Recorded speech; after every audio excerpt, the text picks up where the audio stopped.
I had a patient once, 73 years old, end-stage heart failure. His name was Mr. Okafor. He'd been with us 11 days, and every morning when I came on shift, he was already awake, just staring at the ceiling fan that wasn't moving. He was a quiet man, not the sad kind of quiet, not the medicated kind, the settled kind, like someone who had already made peace with a very long list of things and simply had no more arguing left in him. His chart said retired civil engineer. His hands confirmed it. Wide palms, thick fingers, the kind built for drawing straight lines across blueprints. Now they just rested on the blanket, still as tools no longer needed. The first few days he'd make small conversation. Ask me how long I'd been nursing.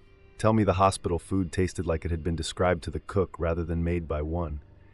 He had a dry humor that arrived without warning, and I found myself looking forward to his vitals just for that. Then around day 5, something shifted. He stopped initiating conversation. He'd answer questions, cooperate fully, thank me after every procedure with a sincerity that made the word feel new. But his eyes were doing something different. They'd drift toward the corner, toward that recliner, and stay there a beat too long before coming back to me. I noticed. I didn't say anything. You learn early that what patients see in their peripheral vision at 3 a.m. is not always your business unless it becomes a safety issue.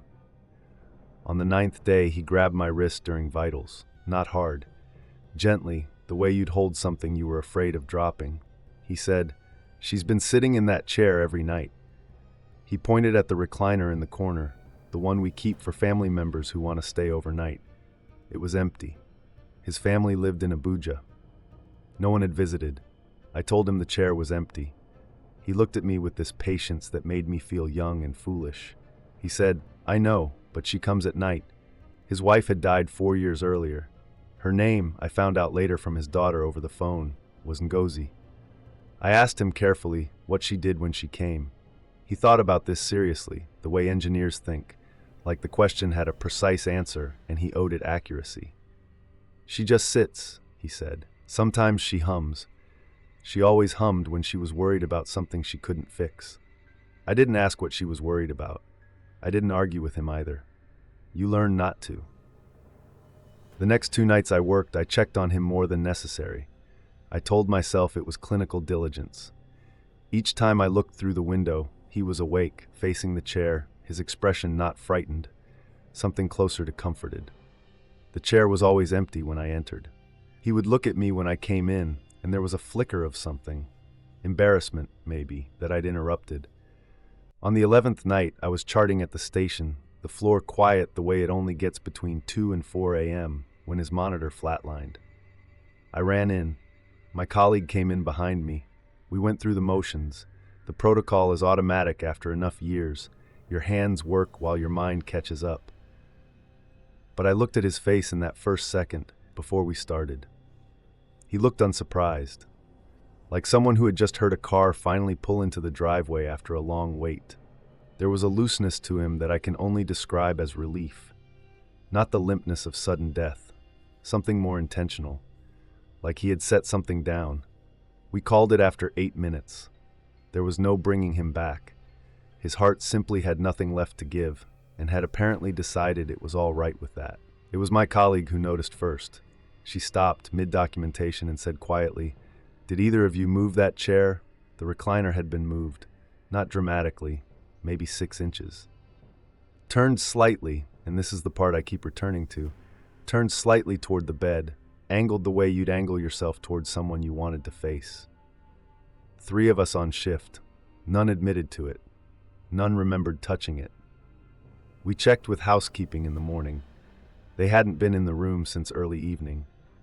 I called his daughter the next afternoon. She cried, then steadied herself, then said something that I've never been able to put down. He told me last week that he was ready. He said Mama had been visiting, and she seemed impatient. I've worked that unit for 9 more years since Mr. Okafor. I've never sat in that chair. Hello, and thank you for being here. We want you to know that Bone Chilling Nightmare is completely free from ads. No interruptions, no distractions, just pure immersive storytelling. But creating these experiences comes at a cost. Every video is built from hours of research, writing, and production, all done with care to bring you stories that truly stay with you. Without ad revenue, the channel depends entirely on the support of viewers like you. If our stories have ever captured your imagination or given you that unforgettable chill, we invite you to support us. Whether it's $3 or $500, your contribution directly helps us continue creating and growing this community. Don't just watch from the shadows. Be part of what keeps bone-chilling nightmare alive. Thank you so much for checking out the link in the video description below to support and keep this creepy community thriving. Thank you again for your support.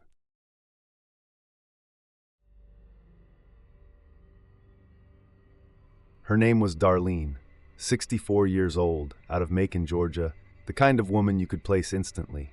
Church secretary, casserole bringer, the one who remembered every birthday in a room of 40 people and would have been quietly offended if you'd called that remarkable. She'd been admitted following a massive stroke. Left side gone, speech fragmented, arriving in pieces like a radio signal from far away. Her daughter, Patrice, had driven through the night from Atlanta and hadn't left since. Patrice was early 40s, a physical therapist, which meant she understood enough of what we were doing to be more frightened than a civilian would have been, and just composed enough to hold herself together in the room and cry in the parking garage. I'd seen her on her way back in one afternoon, still collecting herself, coffee in hand, the deliberate breath before pushing through the doors. I recognized it. It's a specific kind of courage that doesn't get named because it happens in parking garages and elevator rides and bathroom stalls and nowhere anyone is watching. Darlene's prognosis was not good. The bleed was significant, the location worse. We were managing, monitoring, doing what we could, but the honest version of the situation was that we were in the business of waiting to see what kind of recovery, if any, her brain was willing to attempt. She had moments of clarity. Brief windows, unpredictable, where she'd surface enough to make eye contact and mean it. During those windows, she'd find Patrice first, always. Scan the room and find her daughter before anything else, the way a compass finds north regardless of how you've turned it. Those moments were hard to watch, not because they were sad, but because they were so precisely themselves. Even diminished, even fractured, Darlene was completely Darlene. You could feel the whole person straining through what the stroke had left available. On the fifth night, I noticed something during my rounds. Darlene was in the bed closer to the window. Bed B, room 11. Bed A was occupied by a 70-year-old post-bypass patient named Gerald, who slept with the consistency of a man who had decided that was his primary job, and he intended to do it well. The curtain between them was drawn, but not fully. A gap of maybe 8 inches at the bottom where it didn't quite reach the rail. Through that gap, around 2 a.m., I could see Darlene's hand. She was moving it. Slowly, deliberately, the right hand, her intact side, making a gesture I couldn't immediately place. I stepped in quietly. Gerald was asleep, monitors steady. Darlene was awake, which itself was notable at that hour. Her eyes were open and tracking the upper corner of the room, the far left corner near the window, with the focused attention of someone following a slow-moving thing. Her hand was doing what I eventually recognized as patting, the rhythmic, gentle pat of someone comforting a child, or being comforted by one. I stood there long enough that I should have announced myself. I didn't. I don't know why. Something about the quality of the moment made interruption feel wrong, the way you don't speak during the last verse of a hymn, even if you need to ask someone something. After maybe a minute, she turned her head and looked directly at me. No surprise. She'd known I was there. She tried to say something. Her speech was labored, the words arriving out of sequence, but she tried with the full effort of someone who understood that what she was trying to say mattered. What I eventually assembled, confirmed by her repeating it twice, was, "He keeps her company." I asked who. She looked at the corner. Then back at me. "The little one," she said, and then slowly, with effort, "She's scared of the dark." I checked the room. I checked the corner. I noted in my own chart of the moment that the room was empty except for us, Gerald asleep in bed A, the monitors, the quiet machinery of the night shift doing its work. I did not document what Darlene said.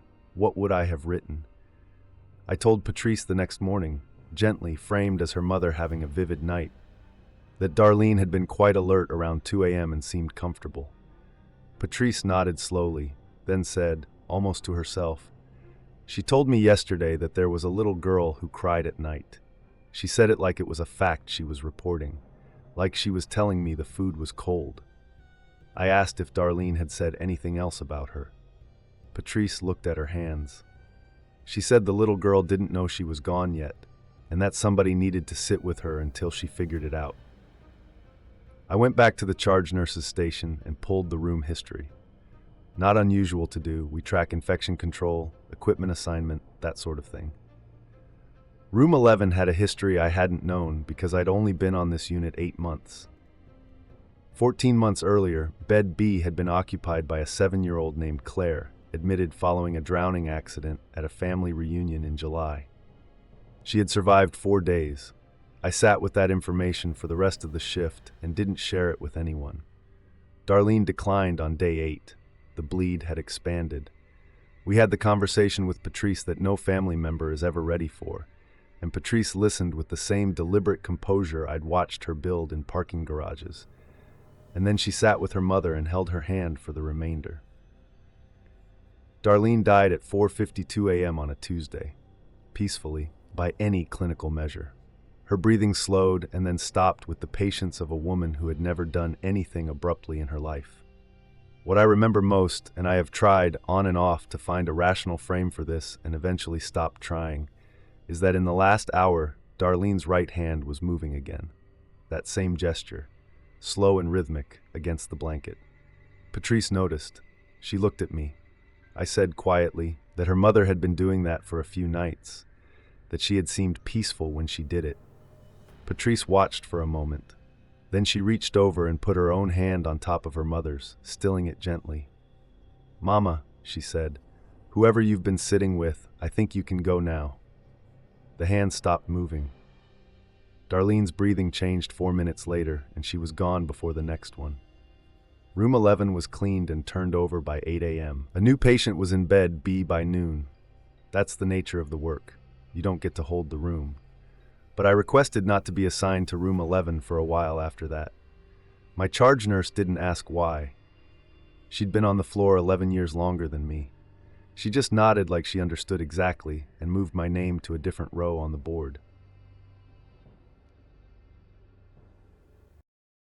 Thank you for watching all the way to the end. I truly appreciate your time and presence, and thank you for your support and contributions. It means more than you know and helps keep Bone-Chilling Nightmare alive and growing. Stay safe, and I'll see you in the next story.